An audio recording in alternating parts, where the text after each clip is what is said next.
So right off the bat, he talks about how the right is decentralized nowadays and they're not forming centralized groups like Adam Waffen, which kind of ignores the fact that the right has been forced to decentralize because they've been basically thrown off of every platform. I mean, you may not agree with me in the sense that they're not literally gone, but it is very uncontroversial to say that if you form a right-wing group on Reddit, you are going to get banned 50,000 times faster than a left-wing group on Reddit. I don't think that's a controversial statement. I also don't think that it's controversial to say that if you form a right-wing group on Twitter, you will get banned faster than a left-wing group. Same with Tumblr, same with Facebook, Instagram. I mean, it goes all the way down the list. Some political views are seen as more acceptable than others, and as such, when that group is targeted, they will be forced to decentralize. He seems to be lumping together two groups of people who both do not appear on major websites, as if they have the same motivations. One group is perfectly normal, white disenfranchised youth, say 21, 22-year-olds who feel, that they're constantly attacked, and actual racists like 4chan's poll members, for example. And that's not to say that there isn't some overlap there, but it's definitely not 100%. 4chan is nowhere near as large as the population of disenfranchised white people on the internet. If you don't believe me, just go look up the stats for their traffic. It's really not that high. Not anywhere near as high as people would think. He then goes on to make what is these are just ad hominems. Like, I don't even understand how a thinking person considers this an argument. They're men who can't get laid. Lots of people struggle with getting laid, including people on the left. I mean, have you never heard the term simp? I mean, there are left-wing people who try to get laid. Oftentimes they put on political views they don't really have, like Bernie supporters who, there are, whether you want to admit it or not, I've personally met some quote-unquote left-leaning men who really don't give a shit about politics, but they know women do, and so they put on airs and pretend to be more political than they are to try and get laid, and they're predatory. It's a disgusting thing that people do, So that's really just an ad hominem. I don't think it's accurate to say that, especially since the data seems to point the other direction. I mean, this is mainly tongue-in-cheek, I don't mean this literally, but conservatives have actually been shown to be more attractive in various statistics, and they do have more sex than liberals do.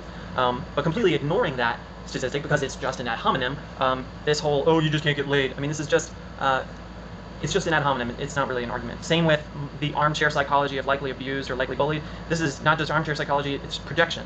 Most of the people I knew in high school growing up who were heavily bullied are now radical leftists. And by radical, I mean like marched with Antifa and got arrested for it type deal. I don't know anyone who was bullied who became right-wing. I was not bullied in high school, very much at all, and I became right-wing. I don't consider myself far-right. I don't consider myself alt-right. I consider myself libertarian. I don't like big government and I don't like Trump, but apparently that's a controversial thing to say these days. So let's continue on with his video. So I'm around the 4-minute 30 mark to around the 6-minute mark where he just offers a separate boogeyman. He just substitutes 4chan's boogeyman of the left with capitalism and just says, oh yeah, capitalism is responsible for all of our problems. But once again, you've just replaced, one nameless, faceless, evidence-free boogeyman with another. It's very funny to blame capitalism for the current market conditions, considering that, first of all, there's nationwide race riots currently being propagated by self-described Marxists. This is not me calling them Marxists. I wouldn't have believed it unless I heard them say it. I saw it on an interview. They described themselves as Marxists. One of them actually went to Venezuela and was greeted by whatever the hell his fucking name is. We're currently experiencing an economic catastrophe caused by our government forcibly shutting down in order to respond to the current contagion, which I won't name because I don't want YouTube censoring me. And now the government is printing money at a rate that M3 has basically gone vertical. And I know leftists really aren't good at monetary policy. M3 means the money supply, or it's one way of measuring it. So go look up the M3 graph if you want to see something truly terrifying. Capitalism isn't responsible for the fact that we're currently in an economic war, soon to be almost outright war if they go after Taiwan, with cheap foreign Marxist labor in China being subsidized by a genocidal death cult. I mean, they're currently killing many minority populations, not just the Muslim ones. Feel free to look that up. There's multiple groups being genocided by them. And if you don't think they're Marxist, feel free to go to China and try saying that and see how quickly you get thrown in a van and put in a gulag. And this competition with China is forcing middle-class white Americans, that group of working-class proletariat that the modern leftist both hates and is simultaneously supposed to represent, are being pushed into an ever-shrinking slice of competitive labor, i.e. trucking, which is about to be automated, putting how many millions of people out of work, according to Andrew Yang. But of course, no one listens to him. So then let's start at the 6-minute mark. We got this accusation, we've got clickbait responsible for the surge of right-wing activity on YouTube. Sorry, just resuming. I had to break this up into multiple audio recordings. Yeah, so we're starting at the 6-minute mark. This whole, clickbait responsible for the surge of right-wing activity on YouTube. It's fucking hilarious to me to hear anyone seriously espouse a complaint against clickbait as if it is in any way a right-wing problem. How on God's green earth can you possibly say that with a straight face while completely ignoring Vox, Vice, Washington Post, BuzzFeed, Huffington Post, and literally millions of others spewing complete nonsense, including our own media, with things like hands up, don't shoot, which was complete BS and led to probably a couple cops being killed in some BLM riots, but of course they're not going to take credit for that. They're 10,000 times more pervasive, and they have equally trash clickbait. But more importantly than anything is that not only is there more clickbait on the left, their clickbait is socially acceptable. Even though it contains just as few facts as the right-wing stuff, it's allowed to be circulated on Twitter, Instagram, Facebook, etc. It's allowed to spread because it's not containing their particular version of unacceptable thought. Despite the fact that it's just as toxic, it's perfectly acceptable. The left does not do enough to disown clickbait, their own clickbait. They really don't do anything about it, and they think it's perfectly acceptable, or they just completely ignore it. And no one pays attention to these redactions. No one issues. It's just disgusting. It's intellectually reprehensible. It's just as reprehensible as clickbait on the right, which I also hate. But you got to call a spade a spade. It's wrong on both sides. It's also hilarious that this segment of video accuses Ben Shapiro of being alt-right. Ben Shapiro is hated by 4chan. I mean, you're talking about two groups of people that couldn't be farther away from one another while both having anything in common with one another. I mean, this is literally apples and oranges. Yes, they're both fruit. Yes, they're both right-wing. 4chan is right-wing and Ben Shapiro is right-wing. But 4chan's hatred of Jews and hatred of Israel is so strong and so pervasive that there's nothing good Ben Shapiro could say that could make him acceptable to 4chan. I mean, Ben Shapiro was, even according to him, you can ask him, the single greatest recipient of hate speech a couple years back. Does that mean that he doesn't propagate bullshit? No, I don't like Ben Shapiro. But to put him in the same camp as 4chan is an insult to Ben Shapiro as well as an insult to just common sense. Starting at the 7-minute mark, you've got this lovely idea that generalizations of various groups are projections of the right onto the other as a form of catharsis. In other words, when the right wing says that blacks are unintelligent or trans people are crazy, the LGBT are lonely, or that they can't form families so they're going to be lonely, feminists are oversensitive, these are supposedly actually problems the right wing has, and they just project it onto the other as a way of avoiding blaming themselves. And again, this is just armchair psychology and ad hominem. These are just human problems. All human beings feel stupid all the time. All people feel dumb. We all feel insignificant. We all feel that we're not trying hard enough, that we're not learning enough, that we don't know enough. We all feel crazy sometimes. We do. We all feel like we're living in a crazy world, or that we have really radical ideas because no one seems to agree with us, even if we're right. We all feel lonely. We all feel oversensitive about certain topics, and we all are oversensitive about certain topics. This is just example 1 of 5,000 that this guy made that apply equally to all people, and he just conveniently overlooks it for others. We'll continue. So which side of the political divide defines themselves by mental disorders? You will never see a right-wing person put bipolar and schizophrenic in their Twitter profile, and the left does this. They define themselves as victims and as weakness. I mean, that is not something that mentally healthy people do. I'm sorry, it's just not. It seems very strange. If someone did it to you in real life, you would think they were very weird. But online, somehow or other, this just becomes some mystical voodoo and it becomes acceptable. It's very strange. They have incomprehensible emotional arguments and rioting as their primary tools of intellectual debate. I mean, with very limited exception, quote-unquote riots by the right don't exist. The best example is Charlottesville, which was one guy who got charged with murder and put away for life. Meanwhile, Antifa have gone around murdering people in broad daylight, and the left has not disavowed them. Charlottesville was disavowed. It was. I mean, you can pretend it wasn't, but it was. I don't agree with what he did. No one I know agrees with what he did. My entire family is right-wing. No one agrees with what he did. That is not the case the other way around. Antifa is perfectly happy with someone killing Trump supporters. It's fine. They don't care. But, I mean, going on, or they have, at best, dry, incomprehensible leftist literature that precisely nobody who is a self-described leftist is familiar with, aside from some mouth breathers on the Socialist RA subreddit on Reddit. I mean, other than them, I can't imagine anyone actually trying to read through some of this Hegelian garbage. I mean, it's just painful to try and do. I mean, this whole thing just feels ad hominem. I keep struggling to find a better word. I can't find one. Then you go, to the accusation of oversensitivity. Well, which seems more oversensitive to you? That there's a group of right-wing people who have right-wing views who want to form an online community where you are right-wing only. You're not allowed to have other views. If you want to have other views, you're more than welcome to go on any other website. Versus the left, which quite literally wants to stomp right-wing views out of existence, period. That is oversensitive. There are very large swaths of people that I know personally who are right-wing, who would never in their right mind ever suggest that leftist views are unacceptable and should never be held. They acknowledge that there is some benefit to bouncing ideas off of one another. But most of the leftists that I know, and I know people who have marched with Antifa, who have been arrested, who have been charged with assault on police, they really don't believe that there is a legitimate way to be right-wing, that it is not possible. That being right of center, not far-right, not alt-right, right of center is not an acceptable place to be, and you should have your views censored from the entire internet. These are mainstream views. If you are pro-life, there is a large portion of the internet which genuinely wants pro-life discussion censored off the internet. They do exist. There are people who really do think that if you think illegal immigration is a problem, that you are inherently racist and you are inherently spreading hate speech, and that view is unacceptable. That doesn't exist on the other side of the fence. No one is saying that if you want universal health care, you should not be allowed to talk on the internet. And that discrepancy is never acknowledged. So then, I mean, just continuing on, we're at the 8-minute mark now. The right provokes controversy by having angry reactions to a black protagonist. This is the classic Star Wars example where we have a new protagonist, he's black, wow, oh, everyone's freaking out. Conveniently ignoring that there is a very real buzz generated by intentionally generating controversy. If you do not think that Disney took into account the effect of putting a black man in that place and did not intentionally do it for the purpose of generating buzz, then I have a bridge to sell you. You are a moron if you don't think they took that into account. They want this controversy. They want the online debate because they make billions. Disney has solved world hunger levels of money because morons like you think that they are doing this stuff with purely positive motivations. It's called greenwashing. Now granted, that typically applies to environmental washing, but it could just as easily apply here. It's like intersectional washing. You look intersectional and you think that's their only motivation, which of course Disney's way too big a company to do that kind of crap. You don't think that they see their bottom line and the controversy it generates as playing into the billions that they will make on the Star Wars franchise? You'd have to be an idiot. It doesn't mean that it's the wrong thing to do. It just means that, criticizing it is not automatically wrong. I mean, you're allowed to doubt their motivations. They have, a product that they are selling. I mean, if you want, the best example of this is the new Ghostbusters movie. Where was the feminist outrage over the original Ghostbusters that was so desperately in need of having these sets of characters revisited by somebody else? It didn't exist. Nobody wanted this movie. The original is a masterpiece. Who disagrees with that? It's a masterpiece. Nobody needed it. Nobody wanted it. And it was painfully obvious that the studio would have been perfectly happy just remaking this movie with 4 random anybody's. But they knew it wouldn't generate the controversy necessary to make money. So they made them all women, thinking that that would add to the selling point. We know it wasn't this excellent storyline that was going to drive people to see the movie, because the movie was terrible. It was universally despised by all nerds, not just racist ones, but anyone who was honest admitted the movie was awful.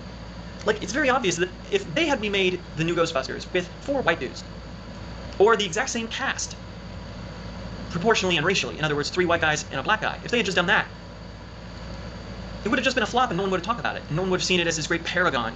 But, it's honestly just condescending. So now we're on around the 12-minute, 30-second mark, which is isolation. So he's talking about defu, which is D as in anti-fu, family of origin. This is a Stefan Molyneux thing, and Molyneux's repeatedly said that you should abandon your family if they abuse you very severely. He is not talking about people with different political views. I've never heard him say anything like that. I followed him very shortly, several years ago. By several, it's like over 5. So he may have said this, but as far as I was aware, back then it was still controversial, and it was mainly about familial abuse because he came from an abusive family himself. It is humorous, though, calling out the right for promoting isolation while flat out refusing to even mention cancel culture, which explicitly exists on the left and solely to isolate all people from certain views. And cancel culture is not just getting rid of Nazis. I'm sorry, it's not. It's getting rid of tasteless jokes made by comedians like Dave Chappelle, a black man who has done more to bridge the gap between white and black people on the topic of racism than I think any stand-up comic in the past 10 years. I don't even think that's remotely controversial. But Dave Chappelle got caught in this, as did Bill Burr, but he's a white man, so it's a little more understandable there. But this cancel culture, which exists explicitly to isolate people and to force people into isolating themselves from their views. You're not allowed to express certain types of views. The best the evil far right managed to do is separate you from leftists. That's what 4chan does. They separate you from leftists. The left tries to remove the right from existing. There is a massive discrepancy here. And if you think that the left wanting to eradicate the right in the sense of, oh, they just want to get rid of Nazis, I got a bridge to sell you. It's not just far-right extremism. If they're attacking Dave Chappelle, you don't stand a chance. Ironically, including the guy who made this video, who, I'm sorry, just has no idea how close he is to being caught up in this purity spiral if he even dares to mention any of his particular politics, which of course he never brings up. In other words, one side seeks to be left alone, and the other seeks eradication of their opponent. We're not talking on equal moral terms. It's just ridiculous. So now let's go through the list of these true fixes of leftism. So the problem is the bad economy, and the alt-right quote-unquote solution is deportation, and the leftist solution is to form unions. I mean, it's very convenient to strawman this idea that we are currently fighting Marxist slave labor in China and Vietnam, which apparently I guess they don't have unions in their leftist utopia, completely ignores the fact that we are currently engaging in a trade war with China that actually could theoretically destabilize a murderous genocidal regime. I'm not saying it necessarily will, but it could. I hope it does. I hope that we can destabilize China's economy, because China does not deserve to have a strong economy, because we know what they're going to do with it. They're going to conduct the sort of genocide that the left only masturbates to the idea of Trump doing. Like, if Trump did 1/50th what China actually does, Washington, D.C. would be burned to the ground by now.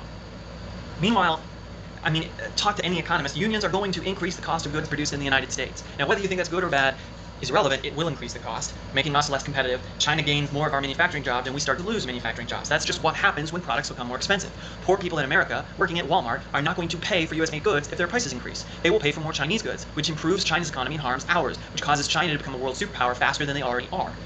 and they will conduct literal genocide campaigns. Where is the left's response to this? It doesn't exist. What they want is to make American labor insanely expensive, and it will just, by definition, make China stronger.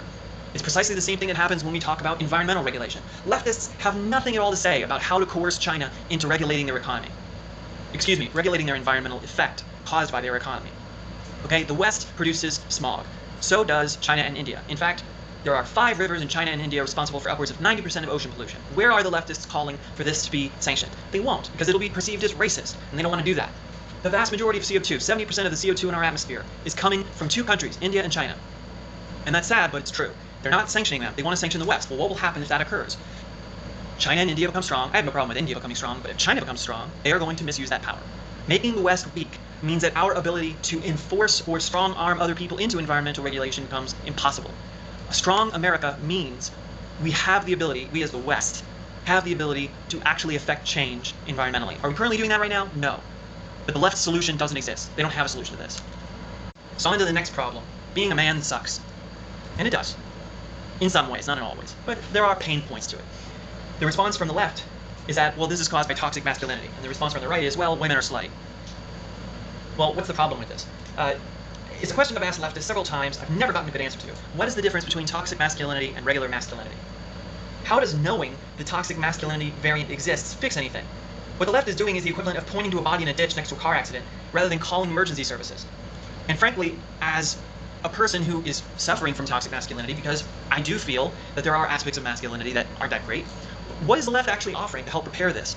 Because I've heard a lot from leftists, both online and in real life, about conduct of mind that they perceive as being toxic. I've never felt sympathy from them. It certainly doesn't feel like sympathy. And I feel that a lot of this fake sympathy the left is suggesting, and they're like, oh, woe unto these poor men who are being forced to adopt this terrible culture. None of this sympathy is real, because the real confrontation that you ever occur with it is just outright antagonism. Anything a man feels is right or natural is attacked, and anything that a woman is inherently acceptable. Or put another way, ask yourself this question. Do women as a group have anything that they need to work on in the same way that men apparently need to work on themselves? Men apparently, as a group, as a monolith, have things they need to work on that transcend race and other variables, just gender alone. But is there anything women have to work on, generally, that doesn't have to do with them being white, or that could more easily apply to men? Like, is there anything women do wrong? Generally? I've yet to hear this other side of it. Or are women just perfect? Generally. Is that actually believed? Or do you just struggle to come up with an answer and you're just sitting there fumbling? In other words, are women less racist? Are they less lazy? Do men have any advantage at all, generally? Were we always worse? If we are always worse, how is that possible? Problem: the wealth gap. The left sees this problem as caused by capitalism, the right sees it caused by Jews. I'm not even going to touch the Jewish question because it's nonsense, but this whole question is itself stupid. Inherited wealth doesn't really play into much of anything anymore. There's very little long-term effect of inherited wealth. It turns out that rich, spoiled kids who spent their formative years squandering daddy's money, when they get a lump sum check in the form of a trust fund, they squander that too. And so it doesn't, when you say intergenerational, it's at most one generation. There's really not a lot of great-great-grandchildren of rich people today who are still really, really rich. They're either squandering their money or they become smart. That's it. You also treat the 1% like it's a monolith. Most people don't stay in the 1% for very long. The vast majority of the 1% today won't be in the 1% in 6 months. There's plenty of data to look that up. Most people's place in the pyramid will shift a lot. You'll spend most of your adult life, if you're even remotely competent, going through at least 3 or 5 different tax brackets in your life. I mean, you're not going to stay in just one. That's just nonsensical.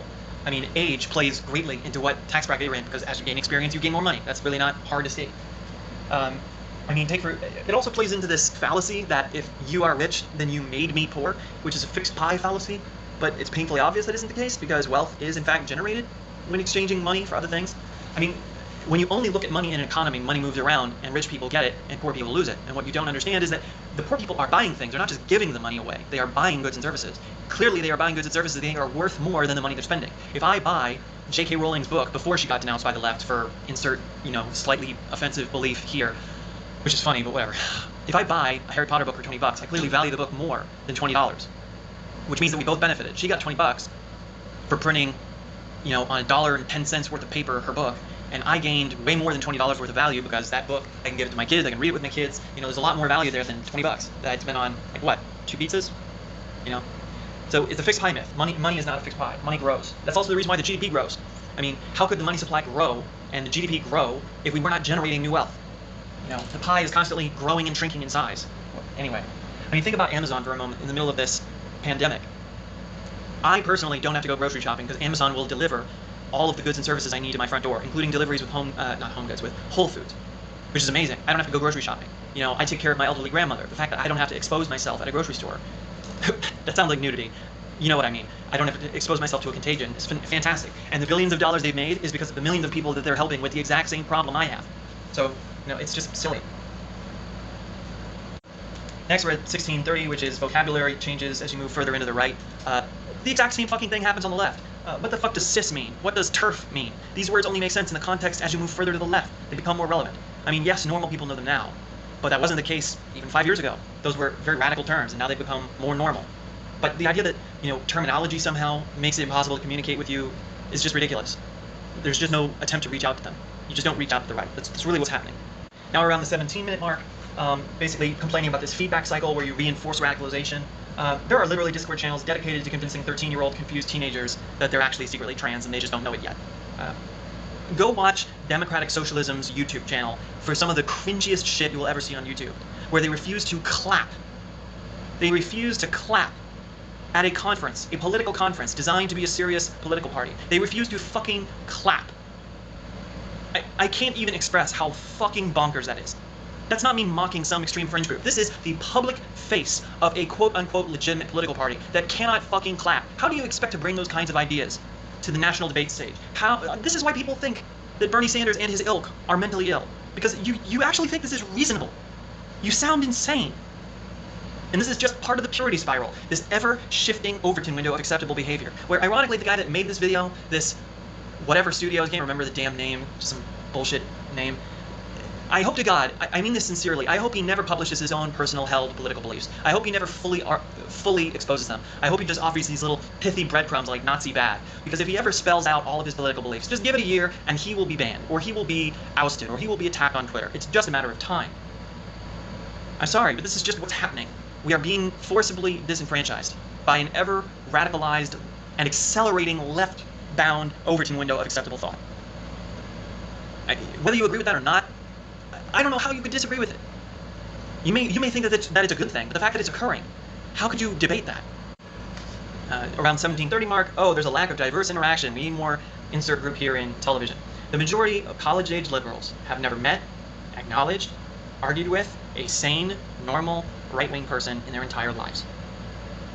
Because they haven't ever attempted to, because they have developed a culture that is inherently antagonistic to even acknowledging these people, and they have spent their formative years watching people like John Oliver, like Jon Stewart, openly mock their opposition, which is not a way to build a cohesive society. You don't build a cohesive society by viewing your opponent as an object of abject mockery. And that is precisely what has happened to the left, which ironically, this same guy accused us of doing. It's like, what, you can't take your own medicine? Like, how many years was Jon Stewart on the air openly mocking anyone even remotely right-wing? I mean, Trevor Noah is the most extreme version of this now, as is Bill Maher. Just unbelievably condescending. It's so painfully condescending. And it's all straw man arguments and blatant misrepresentations, or finding the dumbest, most illogical person to represent an argument, which you can do on the left too. I mean, that's what you accuse right-wing YouTube channels of doing. We both do it. The difference is that most of us have heard good leftist arguments. Very few left-wing people even know good right-wing arguments exist, like Thomas Sowell, like Milton Friedman. These people just don't exist. Going further into this video, there's another quote I loved, which was, going deeper into the ideology doesn't fix anything. In other words, becoming more and more radicalized, becoming more and more right-wing as a catharsis doesn't actually fix any problems. Which I find hilarious because you always have to ask, according to Thomas Sowell, a great way to refute an opposition is to always ask this question: compared to what? Yes, going deeper doesn't fix anything when it comes to going deeper into the red pill or whatever. Compared to what? What's the left wing doing with their farther and farther progressive views? Does progressive ideology, when it gets more extreme, fix anything? Or is it just a thinly veiled masked resentment towards the rich and a hatred of the successful? Or not even the successful, because that sounds patronizing, which is something I don't want to be accused of doing. And something, unlike the left, I really do try and avoid. Marxists are just, if not more, resentful than the right on this topic. They just think that killing tens of thousands of rich people in the coming revolution is acceptable, but killing tens of thousands of journalists isn't. That's what this boils down to. It's just which group of people the extreme version is willing to kill. Around the 22-minute mark, de-radicalizing is bad. Further radicalization is fine. Again, leftists despise neoliberals. They don't like people who become less extreme. They want you to become more divisive. TERFs hate regular feminists. You know, the intersectional crowd hates regular feminists who don't factor in race. How do you know when you've gone too far to the left? Does it not exist? How? The fact that it's trivial to say why Nazism failed. It's very easy. It's just, hey, once they started talking about race, that was too far. Well, what happens when you go too far down the leftist deep end? Nobody knows. Is there too far to the left? I don't think the left would say it even exists. But then you have to ask yourself, how was Lenin corrupted? How was Trotsky corrupted? How was Stalin's utopia corrupted? Was it that it somehow became right-wing? How? I mean, Lenin wasn't right-wing, but Lenin participated in the extermination of the breadbasket of Europe and the killing of millions of Ukrainians for the crime of being good farmers. I mean, nobody knows where these people went wrong, and that should set off alarm bells. Hey, if I can't identify when I've gone too far to the left, it gets a little dangerous. Like, knowing when you've gone too far to the right is pretty easy. Race and racial hierarchy, pretty good indicator. There are others, but that's one where it's a definite no-no. The left doesn't have this. There's no stop on the left. There's no brakes. How does that not concern you? So now we're around the 22-30 minute mark. Criticizing basically how YouTube is repetitive on the right wing. Again, quoting Tom Sell, compared to what? The left is also fucking repetitive. How many fucking times do I need to read the same regurgitated shit in defense of every single fucking topic you can name? Whether it's intersectionality, modern feminism, whether it's the desire for universal healthcare is not that unreasonable. Like, I've heard all these arguments a quadrillion times on YouTube. I've watched several debates between the left and the right, and the left also is repetitive. Turns out people are repetitive. It's nobody's fault. Everyone's repetitive, and most particularly, everyone is repetitive, or seems more repetitive, when their views annoy the shit out of you. Annoying views naturally sound more repetitive and boring. So to me, leftist drivel sounds repetitive to me. But that's me acknowledging that it's just repetitive to me because it's annoying. I have to admit that to myself, that it's actually not that repetitive. They're not really being that repetitive. It's just that I'm annoyed by it. So just take a spoonful of humble salt and acknowledge, hey, part of the reason you think it's repetitive is just because you don't like it. That's really all it is. All politics is repetitive. Now we're at the 24-minute mark. Okay, people watch these right-wing videos that are supposed to calm them down or make them feel better and appease them, but actually they stress them out because they're talking about all this doom and gloom stuff. Yes, we are going to be killed by ISIS, and yes, the illegal immigrant is coming for your job. Why would you watch this? Once again, compared to what? What is the left wing doing? Global warming doomerism is an entire segment of Netflix, just constantly freaking yourself out. How many anti-Trump diatribe Netflix videos are there on that platform? Go look them up. Just type Trump in Netflix search and look at all the doom and gloom that shit generated, from the Russian investigation, you name it. I mean, just people parroting permanent doom and gloom over World War III that never happened, war with Iran that never happened, you know, that Trump was going to go buddy-buddy with Putin, which never happened. You know, as someone who's a bit of a gun nut, I wish he was friends with Putin. It would be really easy to get Russian rifles, which are some of the best in the world. Can't get them because they're sanctioned as shit. You know, if Trump arming the Ukrainians in their direct conflict on the Russian border is any indication, I don't know how the fuck you think he's in collusion with Trump or whatever. Once again, I'm saying this as someone who doesn't really like Trump. I think he's a fucking moron. But there are lots of criticisms you can make about him. Him being friends with Putin, I don't know how a thinking person makes that argument. He has sanctioned their economy to ever-living hell. Granted, so did Obama, but he exacerbated or extended all of those sanctions. There's all sorts of doomerism on Reddit.